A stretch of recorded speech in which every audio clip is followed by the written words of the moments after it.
Welcome, everybody. I am your host for this podcast, Rebecca Walser, Crashes and Taxes.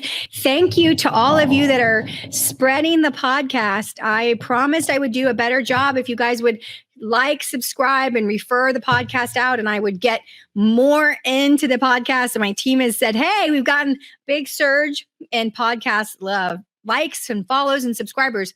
So thank you for that. Keep doing that. And I will keeping you guys updated as much as I can in a public forum outside of a professional relationship. So that's the first thing I want to say. A lot of feedback we got from our very last podcast is, okay, Rebecca, you laid out this case of why are we kind of at the end of things as we know them, and where are we going from here?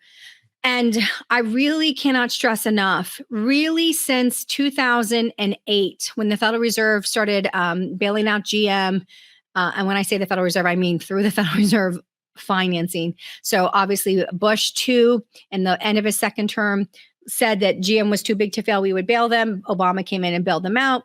Then we had the Federal Reserve institute the Troubled Asset Relief Program, or TARP, which was obviously done through the U.S. government. And then we had the Federal Reserve do a quantitative easing 1, 2, and forever. And we were basically stimulating a substantial amount on an annual basis. If you look at the money supply, M1, M2, you'll see where the Fed almost 5x'd our money supply between February of 2020 and literally basically 2021. We almost 5x'd our money supply. And I've gone through that chart with you guys before. So we know that there is no way that was an experiment economically. Nobody in the world, not Jerome Powell, not Christine Lagarde, nobody in this world had ever printed that kind of massive money before ever. So anybody who told you, like in 2021, oh, inflation is transitory, it will pass, that was so inaccurate. And it was such a misqualification to state that. What Secretary Janet Yellen should have said, what Jerome Powell, the Federal Reserve Chairman, should have said is, we have never gone through an experiment before where we voluntarily shut down the globe and the world's economy. We shut healthy economies down to follow a quarantine of healthy people that we had never done before. And in response to us not knowing the impact and shutting down, the Federal Reserve and the central bankers of the world printed $30 trillion. Now, obviously, there wasn't $30 trillion of dollars printed. There was $10 trillion in our country, and the rest of the world printed the equivalent in their currencies of another 20 trillion. And it was 20 trillion equivalent of 20 trillion in US dollars. But they weren't printed in US dollars. They were printed in all of the other currencies of the world, but they are worth and equal to the value of 20 trillion. So when you have that kind of massive experiment that has never happened before in human history, then you can't with confidence go to Congress and testify, or state on Capitol Hill, or state to business channels, or state to business leaders, or state to other leaders of foreign nations, this is transitory, this is transitory, this is transitory, so that we can just sort of not pay attention to it for a year until it gets so out of control that now we have the worst inflation since 40 years. Most recent number out of June, year over year, is a 9.1% annualized inflation rate. And that's core CPI. If you've been watching my podcast for a while, you realize core CPI excludes food and energy, which are the two largest inflationary vehicles in our budget. This is why we're so upset about gas prices in America. This is why we're so upset about food shortages in America. And even if we don't have shortages yet, chicken is almost up 20% year to date. We actually went to order through Uber Eats from a place that sells chicken and completed the order. And then immediately within 10 minutes got a response back saying they're out of chicken and our order was canceled. So there's a lot going on. But the question is, instead of just discussing, okay, what's going on and on, what can we do about it? And this is really where I'm going to be limited in what I can offer you guys on a public podcast. This is not a podcast to get business, so you don't need to call our firm. I just encourage you to call a professional. And if you don't have a professional, then certainly, yes, absolutely feel free. We're a national advisory. We can help people over the country in the United States, as long as you're a U.S. citizen or a U.S. resident, we can help you. And even if you're not, we can also help you. But pretty much you need to be tied to the United States. I do have some international clients, but they're tied to the United States. So the question then is, what can we do right now? And so we have to look at high level, what are the problems? And then therefore, what are the solutions? So let's just assume for a moment, follow me down here, this logic. Assume for a moment that we went 2 years ago through a national and then therefore global health crisis that we had never seen before. And we handled that by saying, let's shut down healthy people. And we knew at the time, and we still know, that this was an airborne virus, coronavirus.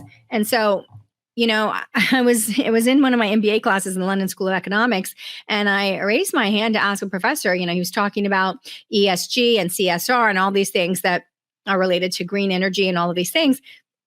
And we were talking about quarantining process and the demand of energy and how that dropped so much as the world quarantined for Corona.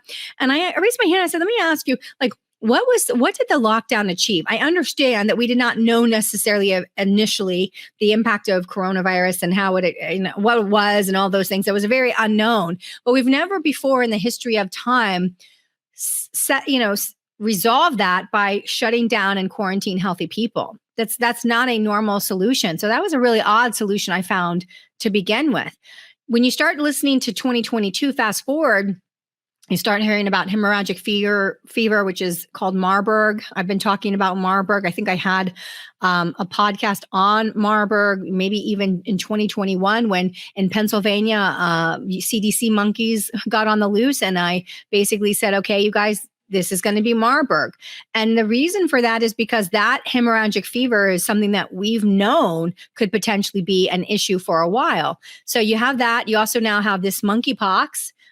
Cases are extremely limited. It doesn't seem to be virally transmitted. But what I'm seeing now and what's coming out of some of the medical communities now is that this is potentially been manipulated in the lab biologically to be some sort of weaponized machination of monkeypox. So assume that we have all these weird and strange medical phenomenons occurring where we're getting new viruses worldwide, globally, all of a sudden beginning in 2020. And now they seem to be coming fast and furious. There's multiple of them. So we have that happening and we don't know how that impacts the economy. We do also know that we have another superpower that invaded another country that's not a part of our alliance, the NATO alliance, but is sort of a beneficiary of the NATO alliance due to their proximity to Europe, which is mostly a NATO. So how do we not step in, but also step in, especially when it comes to Ukraine, because the US and Europe has been so integral into getting, the new sort of Zelensky protocol regime in place after, all of the fiasco that happened with the last Ukrainian government. So we have that war escalating between a non-NATO state that's closely aligned with the West, i.e. Ukraine, versus Russia, a global nuclear superpower. And so what we did is we retaliated, rightfully so, and we sanctioned economically. But, America is arrogant. And I think that we think we're the only player at the game. I can tell you from my global interaction with executives all over the country that this is really arrogance on our part. That we have a lot of countries that have a lot of technical abilities that have surpassed our manufacturing capabilities because we left manufacturing a long time ago, 20 years ago. We let China become the manufacturing hub of the world when they joined the WTO, the World Trade Organization, in 2001. And we have not looked back. Trump did some to restore some manufacturing, not make us so reliant. But it was interesting. at the time when coronavirus was first coming out, and there was some talk of it being a non-natural origin, not coming from bats. And I'm not going into whether it was genetically modified or anything. I'm just saying there was some talk of it being a non-genetic situation, and that was killed very, very quickly. We never got an investigation, and we don't have any answers from China. And then while that's happening, we realized that China is a 90% provider of our pharmaceuticals in this country. So if it was ever found to have been engineered in a Chinese lab and released on the world intentionally, accidentally, whatever, don't care, we would need to turn around and go back to the very country that possibly was involved in that to get the medications that we need to fix it. That doesn't sound right, but okay. So we've got this situation, man-made, not man-made, don't know. Natural, not natural, don't know. Affecting the world, shut down corona, shut down quarantine, don't have regular economic productivity. Then have, and this is the big kicker, central banks decide, hey, we cannot go into a Great Depression. We must keep a Great Depression at bay at all costs. And we might be shut down for 2 years. So you know what we need to do? We need to print $30 trillion, the equivalent in currencies globally of $30 trillion in, 5 months. That sounds like a good idea.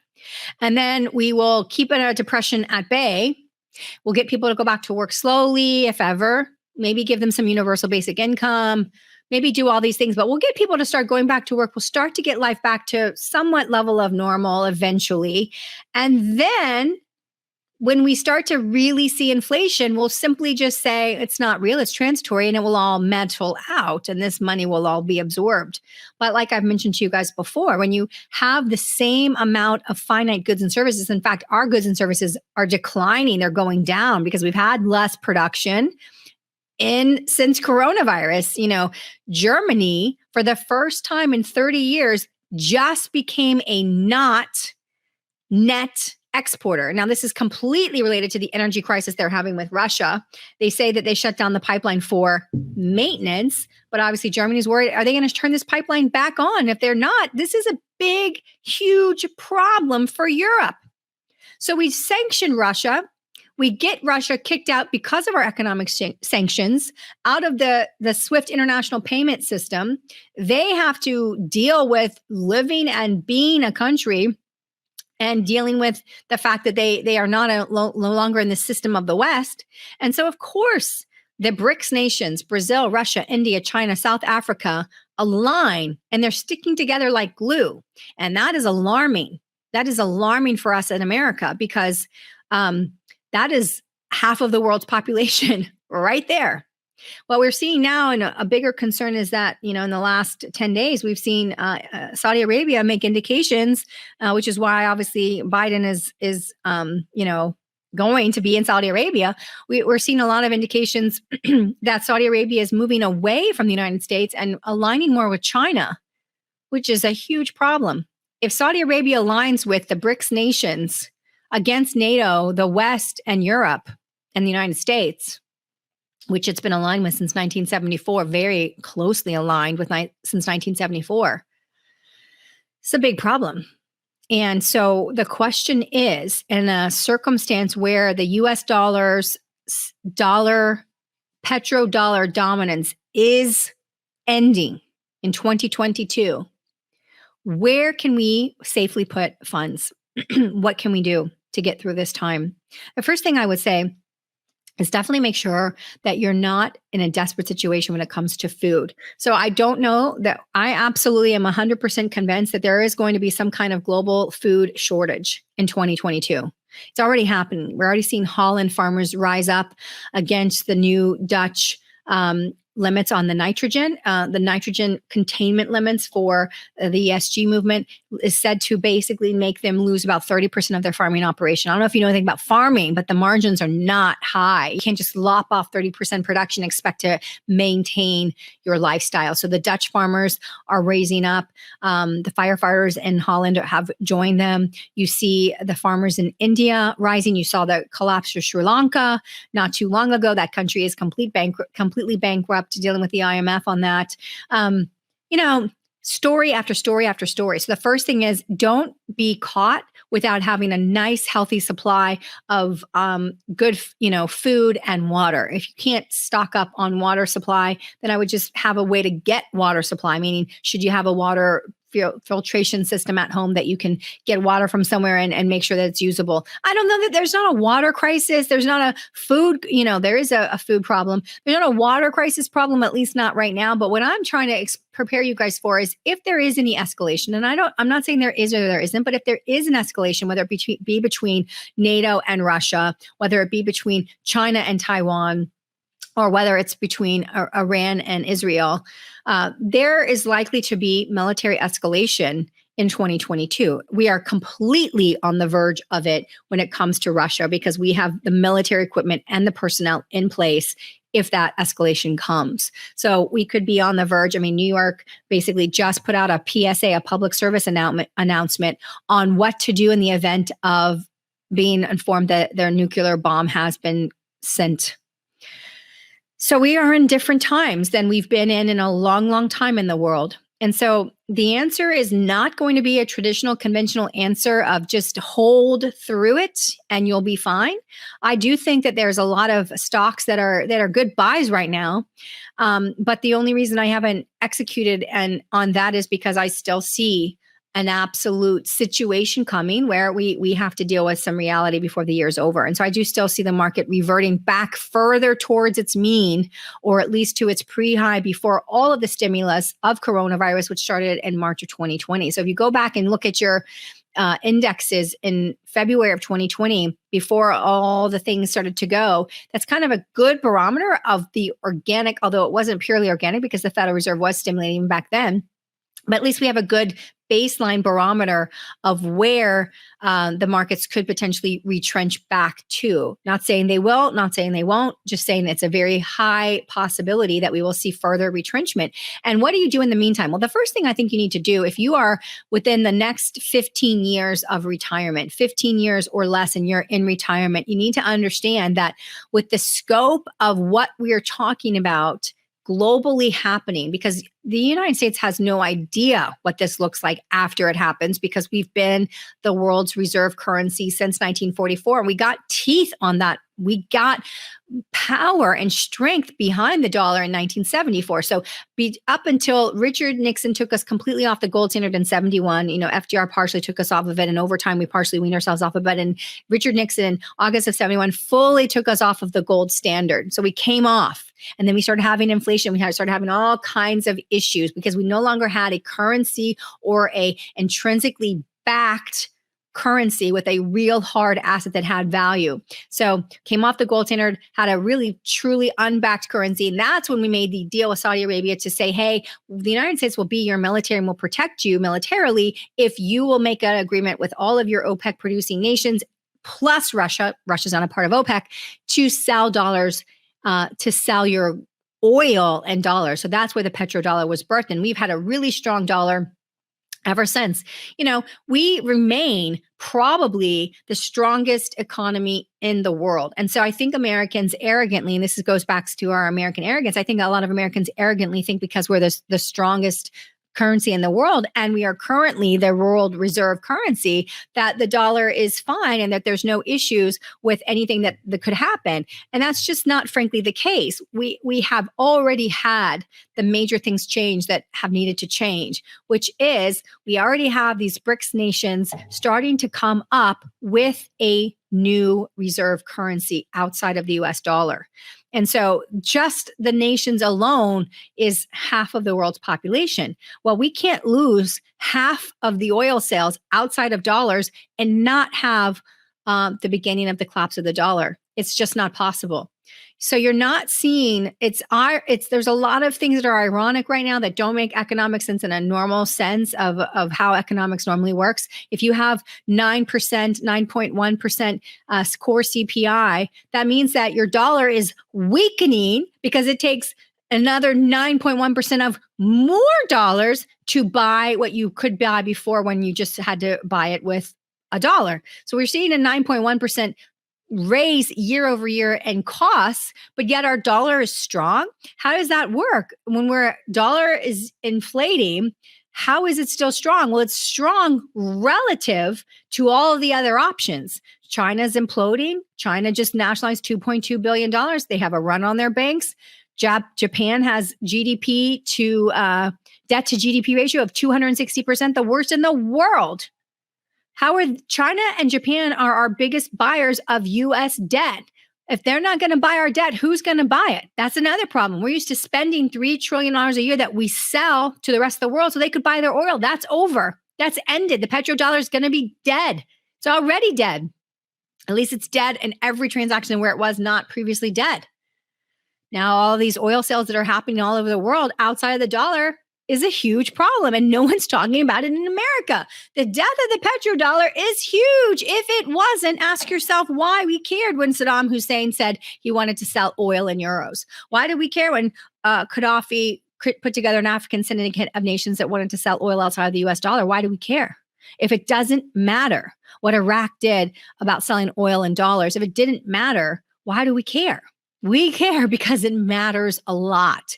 And the only reason we haven't felt the impact here yet is because we, relatively speaking, are better than some of the other countries that we've relied on to make us as strong as we are. It's relativism. It's all relative. So going back to then, I strongly encourage you. If you thought for the last 12 years, and I don't disagree with you, and you are right, if you thought for the last 12 years that if you just wanted to be an average American, do an average return, have a nice, healthy, safe retirement, you could just self-manage your money, throw a dart at a board, and you'd hit a winner because the Federal Reserve has given us so much stimulus. And we did have a lot of organic growth these last 12 years. We had a monetization of social media platforms. We had AI. We have a lot. Blockchain, a lot of massive developments that will change the face of the earth for the rest of all human time recorded. It has happened. But the Federal Reserve also, on top of that organic growth, gave us a bunch of stimulus that stimulated us all the way from 2018 all the way to coronavirus. And then after coronavirus, MMT went crazy and we just went for it. We went for it. And it was too much and it was too fast. And now, with Russia and Ukraine and the SWIFT and the petrodollar, we are going to pay. We will not escape this unscathed. America is going to pay for the fact that of where we are and what we've done. And that's okay. So the question is, I highly recommend that you do not go this alone and that you get with somebody, a professional who understands what's happening and has solutions for you, personalized, customized solutions that you can manage and take for your personal situation. Outside of solutions, personalized, I will just say that a lot of people have the mentality, and this is just standard investment advice, so I don't necessarily don't like this, but a lot of people have the mentality, well, Rebecca, if we can't rely on biopharma or tech or, let me see another good example.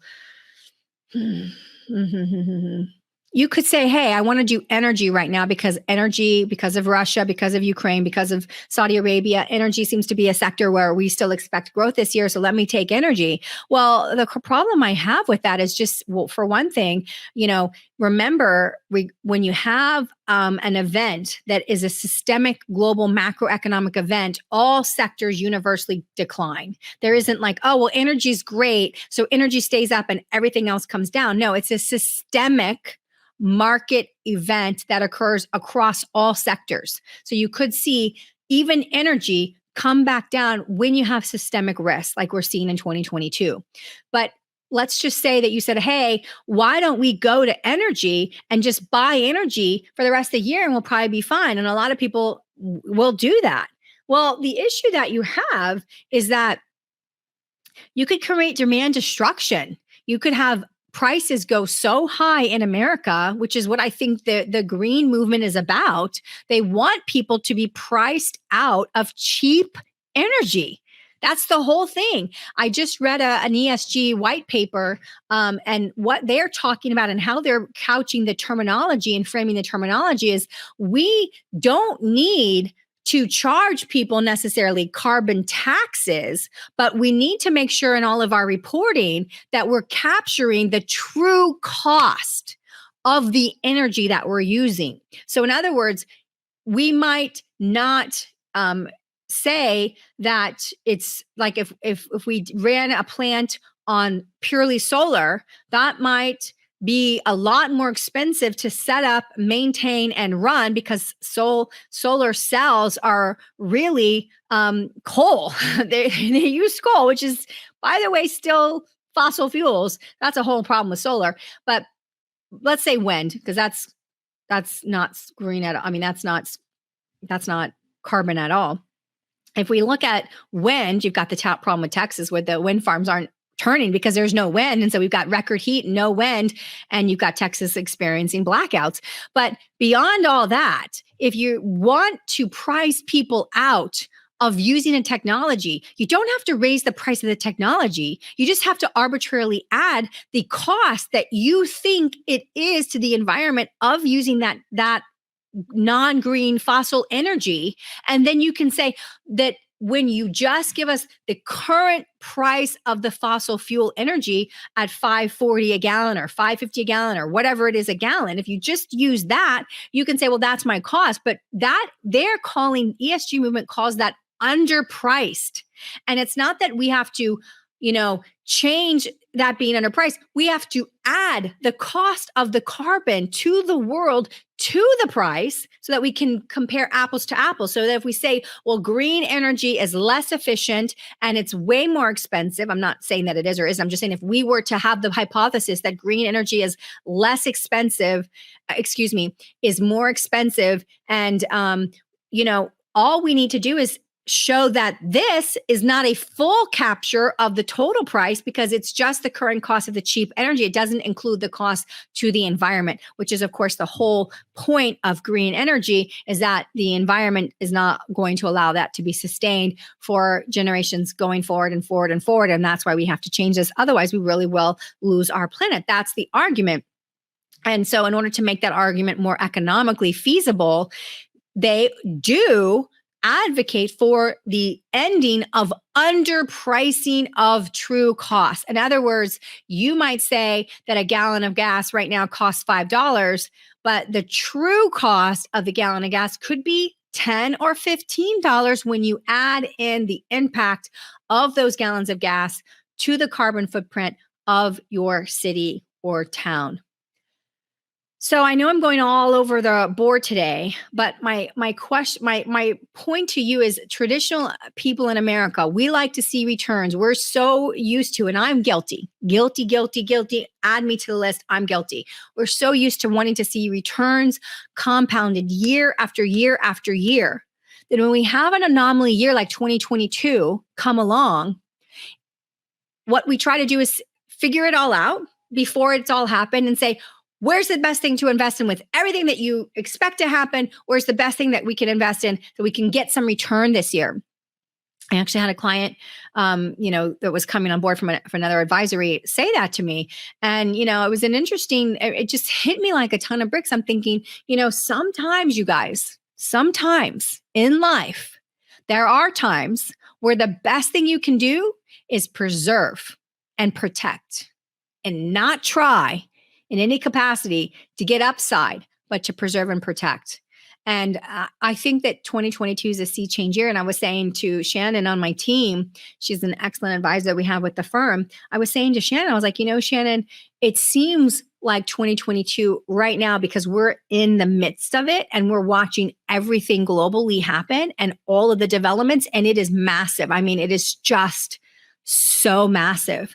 And when you're in the middle of it, it almost feels like slow motion. Everything's going so slowly. And you just are like, my gosh, is it going to go any slower? Is it going to take any longer? How long can this keep going like this? But I told her, I said, when we look back in 2023, when we look back, we're going to look back and see everything that happened. And we are going to be shocked at how fast this happens, at how fast this all changes. It's going to be shocking. And the other thing that I know that is going to happen next year is you're going to have a ton of Americans, and this is sad, this is not good. You're going to have a ton of Americans that were not given complete advice, that stayed the course, that rode through it because they had a 20-year plus investment horizon. And so they stayed in as their advisor recommended, as most advisors recommend, because it's really impossible to time the markets. I'm not saying that advisors are wrong about that. They're not wrong about that. It is impossible for us to know the future and time the markets. So we should not be market timers. We should have a long-term approach always. But when you're really close to retirement, 10, 15 years out from retirement, and you look at the last organic loss and recovery that has occurred in the United States, which was the dot-com crash of 2000. That's how long it's been. We're in 2022, and we have not had an organic recovery that we just slogged through organically without the central bank Fed propping us up, because they have propped us up since 2008 with some kind of stimulus. Low interest rate policy is a Fed Reserve policy. Stimulus, Fed Reserve policy. Now we're flipping to the opposite, which is raising rates at an aggressively the fastest pace that's ever been on record. And second, combining that with very fast quantitative tightening. I am talking about more QT monthly than the stimulus that we had during the heat, the top of Corona.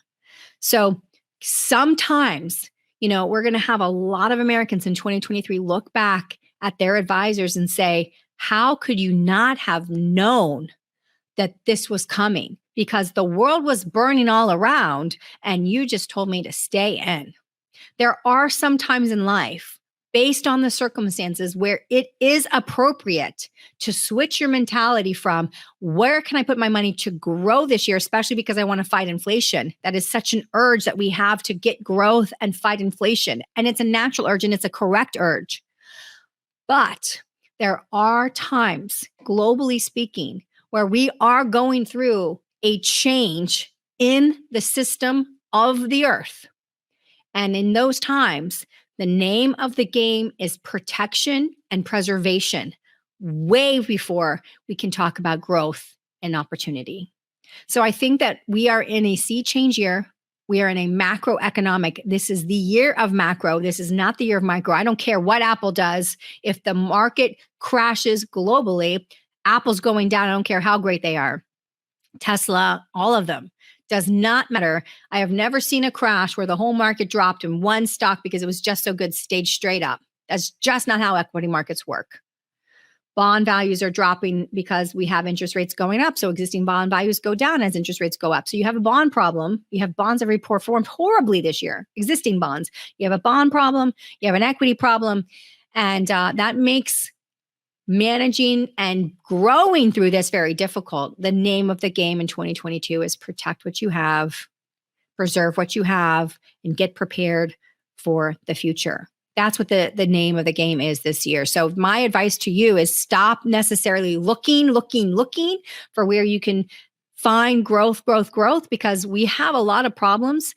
The name of the game is a plan around what these temporary issues are, and then a game plan for when we come back from that. So I would definitely say stop necessarily looking at the equity market, at least for the next several months until we get to the situation here. I would say stop potentially looking at the equity markets for a little bit of time here and just think about preservation. There are some places that we can, because we do have some interest rate coming up. We do have some new solid opportunities. We really do expect to see 75 basis points now in July. The The June employment numbers came out, so much so that we think that that is supportive of another 75 basis point hikes. The market has pretty much priced it in already.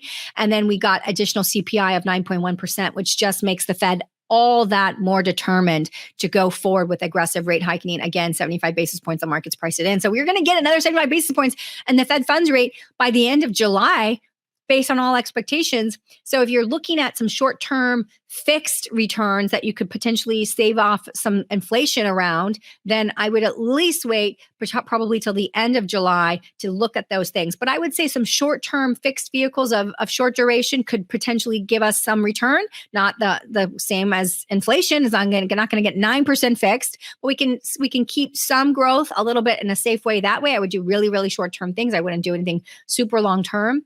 And then I would definitely be in a very defensive, protective position right now. I am not one to time the market. I'm not one to get out. But when there is a sea change globally happening, then we have to be a lot more protective, and we jump to protectiveness rather than growth, and rather than accumulation. We definitely move to preservation, and that's really where we are now at Walser Wealth. And I would just tell you, please seek professional advice. Talk to a professional, ask them these questions, ask them about the topics that I bring up here to make you aware of them, in case you are just listening to a Wall Street advisor who's not telling you what's going on globally. They're just basically talking to you about different sectors. I would be like, wow, we have a lot of international situations. What about, a new reserve currency from the BRICS nations? Just ask them that question alone. What about this new reserve currency from the BRICS nations? What about Israel taking dollars out and replacing them with Chinese yuan for their reserve? What about, Japan's GDP to debt ratio? What about, all of these things, affect the US market, because we depend on China for almost everything we, consume besides food.